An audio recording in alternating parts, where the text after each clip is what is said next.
वधस्तंभ होता आणि त्या वधस्तंभ त्या पाठीवर घेतलेला आणि तो चालत असताना गुण लागत होतं. किती वेदना त्याला होत होत्या. प्रियानो, आपण आपल्या डोळ्यासमोर ते दृश्य आणलं तर निश्चितच आपल्या अंतःकरण कसं होईल, कळवळलं जाईल. आपल्या अंतःकरणात असं होईल की नाही, खरोखर माझा प्रभू त्या दिवशी कसा चालला होता, किती वेदना त्याने सहन केल्या. त्याने 39 फटक्यांचा त्याला मार देण्यात आला आणि मारत असताना प्रियांनो की त्या चापकाला असा पंजा असायचा आणि ज्यावेळेस तो फटका मारणार तर त्यावेळेस मासा सगळं तो काय व्हायचा, बाहेर यायचा. प्रियांनो, असं त्यांनी 39 फटके तुमच्या आणि माझ्यासाठी खाल्ले आणि त्याच्या डोक्यात काट्यांचा मुकुट घालण्यात आला. ते काट्यांचं मुकुट म्हणजे असं बाबळीचं झाड होतं आणि त्या झाडाच्या फांद्या तोडल्या आणि त्याचा मुकुट असा बनवला आणि तो त्याच्या डोक्यात रुतला गेला आणि ज्यावेळेस त्याच्या डोक्यात घालण्यात आला तर रक्त भांबूळ झाला होता. प्रियांनो, आज आपल्याला जरा काय झालं तर आपल्याला किती त्रास होतो, किती वेदना होतात प्रियांनो. आणि त्या वेदना तो परमेश्वर तुमच्या आणि माझ्यासाठी सहन करत होता, कारण परमेश्वर हा देवांचा देव होता. प्रियांनो, आपण पाहतो परमेश्वर या भूतलावर का आला, कारण तुमच्या आणि माझ्यासाठी त्या पित्याने त्याला आपल्यामध्ये पाठवलेलं आहे. कारण परमेश्वर म्हटला की मी पाहत आहे जगामध्ये की कितीतरी पाप घडत आहे, कितीतरी वाईट गोष्टी घडत आहे. आणि पूर्वीच्या काळी असं होतं की पाप करायचे लोक आणि एखादा पशु किंवा एखादा जनावर तो बळी द्यायचा आणि त्याचं रक्त तिथं तो वेदीवर अर्पण करायचा. आणि हे ज्यावेळेस तो पाहिलं की दिवसांदिवस वर्षानुवर्ष हेच घडत आहे, त्या परमेश्वराला त्या गोष्टीचा काय झालं, वीट आला. तो म्हटलं मी ह्या गोष्टीमुळे मी संतोष नाहीये, माझं मन आनंदित नाहीये, तर त्यासाठी मी माझा पुत्र त्या कालवरीच्या टेकडीवर देतो, कारण सर्व जगाचं पाप तो घेऊन जाणार होता. आणि त्याने त्यासाठी परमेश्वराला या भूतलावर पाठवलं प्रियांनो. आणि यावेळेस त्याने परमेश्वराला भूतलावर पाठवलं कारण त्याने बघितलं जगी गोष्टी कशा असतात. प्रभू येशूने सर्व गोष्टी जगातल्या पाहिल्या की वेदना आहे, अडचणी आहे, दुःख आहे, क्लेश आहे, सर्व गोष्टीचा अनुभव घेतला आणि त्यानंतर त्याला काय झालं, वधस्तंभावर देण्यात आलं. प्रियांनो, तो वधस्तंभ घेऊन जात असताना आपण पाहतो की इतका अवजड जगाचं पाप त्याच्या खांद्यावर घेऊन चाललेला होता. आज आपल्याला आपल्या लेकरांना काही लागलं तर आपला जीव किती कळवळतो नाही का. आज त्या ठिकाणी त्याची आई मारिया, मार्था, मरिया, सलोमी अशा अनेक स्त्रिया त्या वधस्तंभाजवळ होत्या आणि त्या पाहत होत्या की त्या वधस्तंभावर माझं लेकरू काय झालेलं आहे.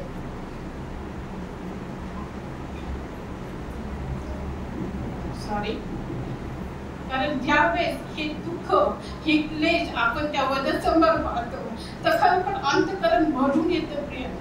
कारण आज आपल्या घरातली एखादी व्यक्ती गेली, आपण किती घायल होतो, आपण किती रडतो, आपण त्या व्यक्तीसाठी आपलं अंतःकरण इतकं कळवळतं. पण प्रियांनो, आज आपलं अंतःकरण कळवळतं का, कारण आपल्या पापासाठी, आपल्या चुकांसाठी तो परमेश्वर त्या वधस्तंभावर गेलेला आहे आणि तो रक्त भांबूळ त्या वधस्तंभावरून रक्त गळत आहे प्रियांनो. आणि काट्याचा मुकुट त्याच्या डोक्यात घातला. किती दुःखाची गोष्ट आहे, किती खेदाची गोष्ट आहे. आणि त्या पुरुषाच्या जवळ मरिया, मार्था सर्व बसलेल्या आणि त्या बघत त्यांचं हृदय काय म्हणत असेल की आज माझा इतका मोठा मुलगा आणि तो वधस्तंभ, त्याने काहीच केलेलं नाही, तो तर तारणारा होता. आज जगाचं तारण करणारा एकच होता, तो प्रभू येशू. आणि खरोखर प्रियांनो की त्याने की तुमच्या आणि माझ्यासाठी त्या वधस्तंभावर प्राण दिला, स्वतःचं रक्त सांडलं प्रियांनो. कारण त्या गोष्टीची आपण अशी आठवण केली पाहिजे, आपलं अंतःकरण कळवळलं पाहिजे, कारण त्या परमेश्वराने तुम्हाला आणि मला हा दिवस दाखवलेला आहे. आणि म्हणूनच प्रियांनो की त्या वधस्तंभावर त्याने ते 7 उद्गार काढलेले आहे. त्या उद्गारामध्ये प्रत्येक शब्दामध्ये काही ना काही अर्थ लपलेला आहे प्रियांनो. आणि ज्यावेळेस ते उद्गार काढत होता, पहिला उद्गार त्याने काढले की हे बाप्पा यांना क्षमा कर, कारण परमेश्वराला माहित होतं माझे लेकरं चुका करतात, वाईट गोष्टी करतात, पाप करतात आणि जाऊन काय करतात की एखादं कबूतर, एखादं पक्षी, एखादं जनावर काय करतात, बळी देतात आणि त्याचं रक्त ते परमेश्वराच्या पित्याला अर्पतात. प्रियांनो, ते त्याला आवडत नव्हतं, म्हणून तो काय म्हणतो, हे बाप्पा यांना क्षमा कर, कारण हे चुकणारे आहेत. कारण आपण असंच करतो आपल्या जीवनामध्ये. आपल्याला सत्य माहित आहे, आपला परमेश्वर आपलं पाप हरण केलेलं आहे, आपल्या परमेश्वराने आपल्यासाठी त्रास दिला, आपण ही गोष्ट विसरतो आणि प्रत्येक गोष्टीत आपण काय करतो, चुका करतो, वाईट गोष्टी करतो आणि काहीतरी लबाडी करतो, कितीतरी गोष्टी करतो आणि मग आपण काय म्हणतो, देवा क्षमा कर, देवा क्षमा कर. पण आपल्याला क्षमा करण्याच्या अगोदर या गोष्टी सगळ्या माहिती आहे की माझ्या परमेश्वराने त्या वधस्तंभावर माझ्यासाठी त्याच्या पितेला क्षमा करण्यासाठी प्रार्थना केलेली आहे. आणि तसंच आपण दुसरे शब्द पाहतो की आज तू माझ्याबरोबर सुख लोकात असेल. प्रियांनो, आपण आज मनाला विचार केला पाहिजे, खरोखर मी सुख लोकात आहे का, परमेश्वराबरोबर मी राहत आहे का. प्रियांनो, या सर्व बारीक गोष्टी आपण ज्या वेळेस मनात सासवतो किंवा विचार करतो, तुम्ही प्रत्येक जण एक आता 5 मिनिटासाठी विचार करा की खरोखर मी तसा आहे का, मी परमेश्वराबरोबर सुख लोकात जाऊ शकेल का, मी ह्या भूतलावर आहे तर मी काही चुका केल्यात का, परमेश्वराला न आवडणाऱ्या गोष्टी माझ्याकडून झाल्यात का.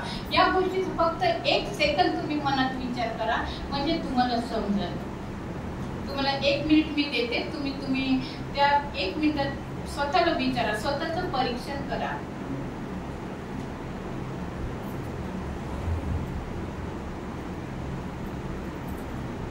प्रियांनो, मी तरी विचार करते की माझ्याकडून असं होऊ शकतच नाही, कारण मी बी चुका करते, मी बी काहीतरी गोष्टीची लबाडी करते किंवा एखादी गोष्ट एखाद्याला रागाने बोलते, कुणाला माझ्या अंतःकरणात क्षमा करण्याची काय म्हणतात नाही का प्रयत्न नसेल, काहीतरी गोष्टी आपल्याकडून घडतातच. आपण असं एकदमच निष्पाप असं नाही, पण जो निष्पाप होता, ज्याने काहीच केलं नव्हतं, जो परमेश्वर होता, आणि तो ज्यावेळेस त्याला ह्या सर्व वेदना होत होत्या त्यावेळेस तो फक्त एकच शब्द बोलू शकत होता की हे बाप्पा, एवढ्यांचं सगळ्यांचं तू नाश कर की हे मला त्रास देतात. पण प्रियांनो, तसं केलं नाही. परमेश्वर उलट म्हणतो की नाही, हे बाप्पा यांना क्षमा कर. आणि दुसऱ्या वचनात म्हणतो की तू माझ्याबरोबर सुख लोकात असेल. प्रियांनो, आज आपण त्या परमेश्वराबरोबर सुख लोकात असेल का, असं आपण ज्यावेळेस आपल्या मनाला विचार करतो तर प्रत्येकाचं उत्तर येणार आहे नाही. कारण आपण जगिक गोष्टीमध्ये आहोत, आपण जगिक गोष्टीमध्ये आपलं मन भरलेलं आहे आणि या सर्व गोष्टीचा आपण ज्यावेळेस विचार करतो तर निश्चितच आपला शब्द नाही होणार आहे. पण प्रियांनो, आपण प्रयत्न करणं गरजेचं आहे की मी या सर्व गोष्टीपासून अलिप्त होणार आहे. आणि ज्यावेळेस आपण तिसरा शब्द जो पास्टरांनी मला दिलेला आहे आणि त्यावर थोडंसं आपण मनन करणार आहे की यूहन्ना सुवर्तमान त्याचा 19 अध्याय आणि त्या 25, 26, 27 वचन आपण यावेळेस पाहणार आहोत. येशू वधस्तंभाजवळ त्याची आई, त्याची मावशी, क्लोपाची बायको मारिया आणि मरिया मुलीने ह्या उभ्या होत्या. मग येशूने त्याला आपल्या आईला वर द्या. शिष्यावर त्याची स्थिती होती, त्यांच्याजवळ उभे राहिले पाहून आईला म्हटले, आई तुझा एक मिनिट आहे.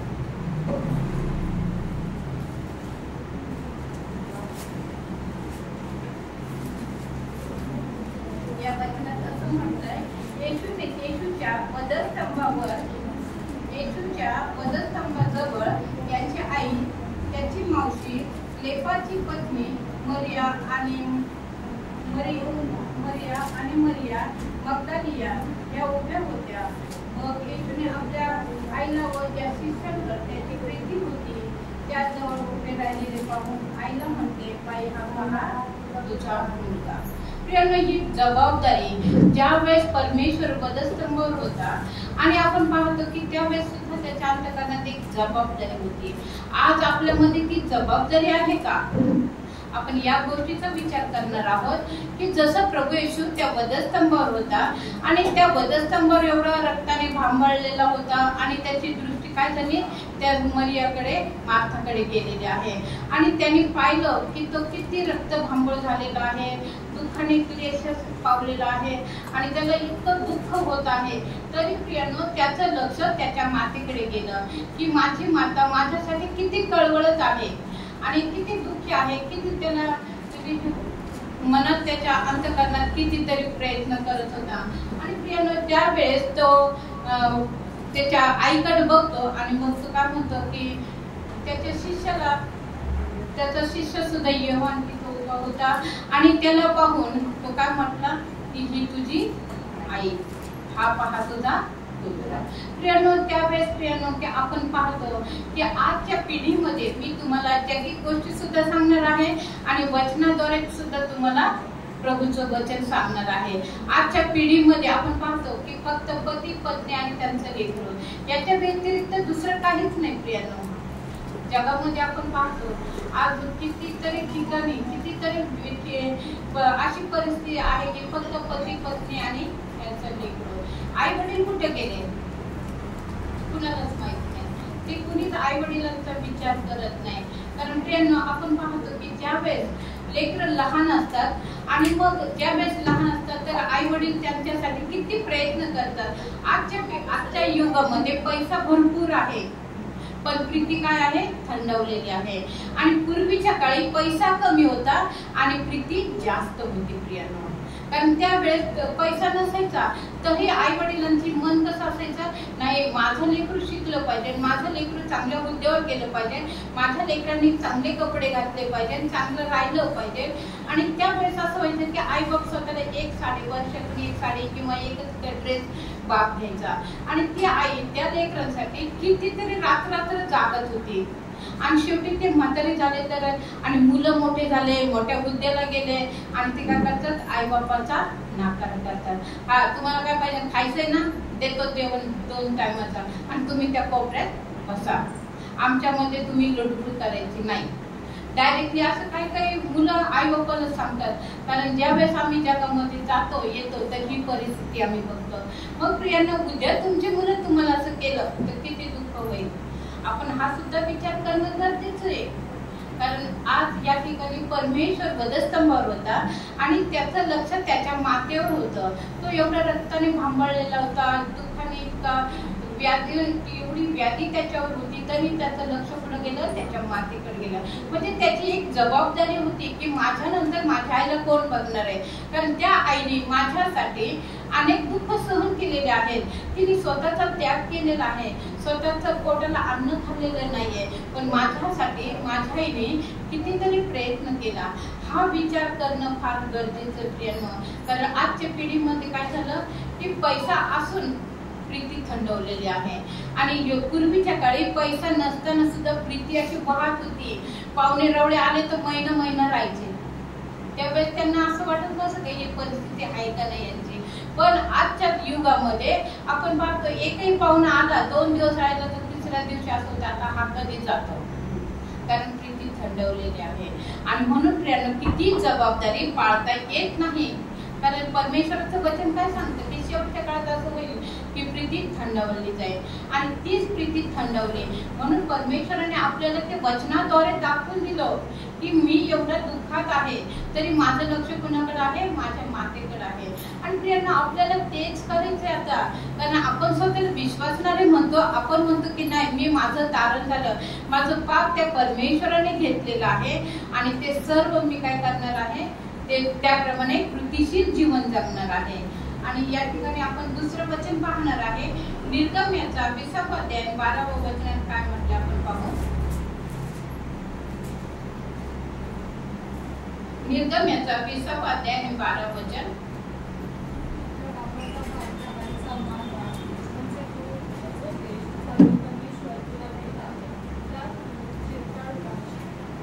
प्रियांनो, सुंदर वचन परमेश्वराने तुमच्या आणि माझ्या मननासाठी दिलेलं आहे.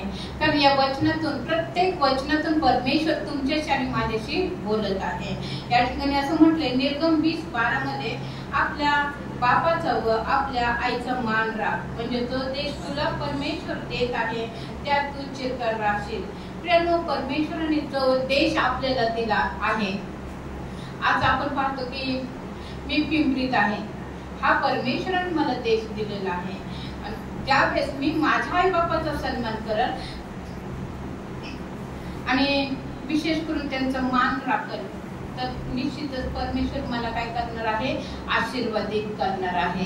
कारण परमेश्वर म्हणतो तू तुझ्या आई बापाचा मान राख, म्हणजे तुला मी जो देश दिलाय त्या ठिकाणी तू चिरकाल राहशील. म्हणजे त्या कुटुंबामध्ये आपण काय होणार आहोत, आशीर्वादित होणार आहोत, आनंदित राहणार आहे. म्हणून प्रियांनो, की परमेश्वर जे शब्द बोलतो त्यामध्ये अर्थ असतो आणि जे वचन आपल्याला परमेश्वर देतो त्या वचनाप्रमाणे आपण आचरण करणं फार गरजेचं आहे. आणि इफिसियन्स पत्र याचा 6वा अध्याय आणि 12 वचनात म्हटलेलं आहे, मुलांनो आपल्या आई बापाच्या आज्ञेत राहा. प्रियांनो, आपल्याला परमेश्वर सांगत आहे की तुम्ही काय करा, तुमच्या आई बापाच्या आज्ञेत राहा. आज आपण पाहतो आपली मुलं आपल्या आज्ञेत आहेत का? प्रियांनो, कधीच शक्य नाही. आपली मुलं आपल्याला उत्तर देतात. आपण काही बोललं की लगेच हे आई तुला समजत नाही, तू गप्प बस. कधी कधी आमचा आनंद म्हणतो ना, लवली जायला मला नाही बोलत तरी, हे माऊ तुला समजत नाही असं म्हणतो. प्रियांनो, कारण आज आपण काय करतो, लेकरांना आजची पिढी काय करते, लेकरं जेवत नाही का, हा मोबाईल धरा, बघा ते मोबाईल. लेकरू काय बघतोय काय करतोय आई बाबाला काही त्याचा पत्ता लागत नाही. कारण त्या लेकरांना कोणतं बळण लावावं, कोणतं काय करावं, नाही तर मग आई बाबाने लेकरांनी चुका केल्या की जरा लेकरं फुटलं की लगेच काय करतात, सॉरी बेटा. कारण लेकरं आज्ञेत नसल्यामुळं. आणि आमच्या काळात असं होतं की आई बाबाने आमच्याकडे असं बघितलं तरी आम्ही लगेच पण आजचे लेकरं तसे नाहीयेत. कारण एक शब्दाने सुद्धा आई वडिलांचं ऐकत नाही. कारण मी नेहमी बघते प्रत्येक कुटुंबामध्ये मी ज्यावेळेस प्रार्थनेला जाते त्यावेळेस ह्या अनुभव बघायला मिळतो. कारण आई बाबांनी ते वळण लावलेलं नाही आणि ते लेकरांना धाक देत नाही. आणि आजच्या पिढीमध्ये कसं होतं की लेकरांना काय बोलायचं, लेकरांना राग येईल, लेकरं हे होतील, लेकरं नर्वस होतील, लेकरं असे होतील. पण प्रियांनो, ज्याच्या त्याच वेळेस तुम्ही छडी मारली तर निश्चितच लेकरांना वळण लागणार आहे. कारण या ठिकाणी परमेश्वर स्वतः सांगत आहे की मुलांना आपल्या आई बाबाच्या आज्ञेत राहा. मग आपले लेकरं आपल्या आज्ञेत आहेत का?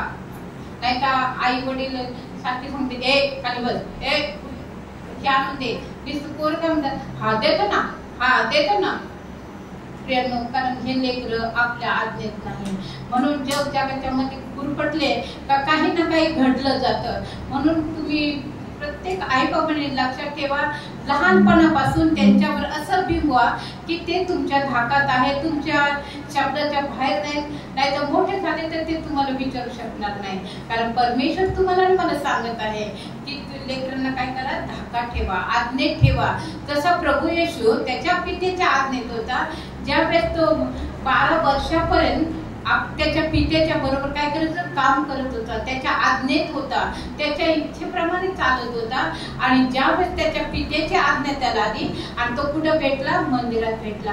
आज आपले लेकरं कुठं, तर बाहेर जगित गोष्टीमध्ये, नाही तर आज ट्युशन आहे, त्याला स्कूल आहे, चर्च म्हटलं, संडे स्कूल म्हटलं, नाही तर ट्युशनला जायचं, नाही आता त्याचं मित्रांचे काही कार्यक्रम आहे. प्रियांनो, ह्या गोष्टी तुम्ही न करता तुम्ही त्यांना देवाच्या सानिध्यात आणलं तर निश्चितच ते लेकरं काय होतील, देवाच्या सानिध्यात वाढले जातील आणि तुमच्या आज्ञेत राहतील.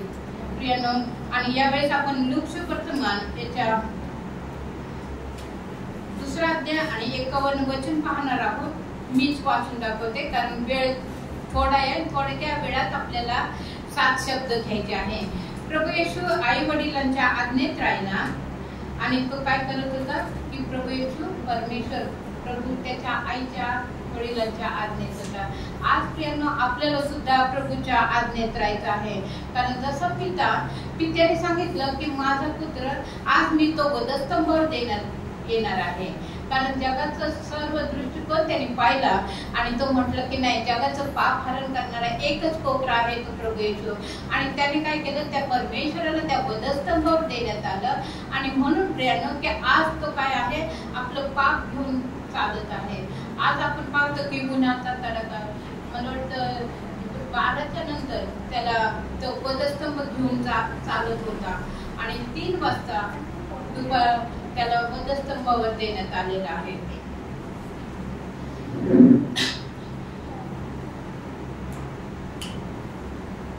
योहान सुवर्तमान याचा 11 अध्याय आणि 25 वचनामध्ये असं म्हटलंय, पुनरुत्थान आणि जीवन मीच आहे.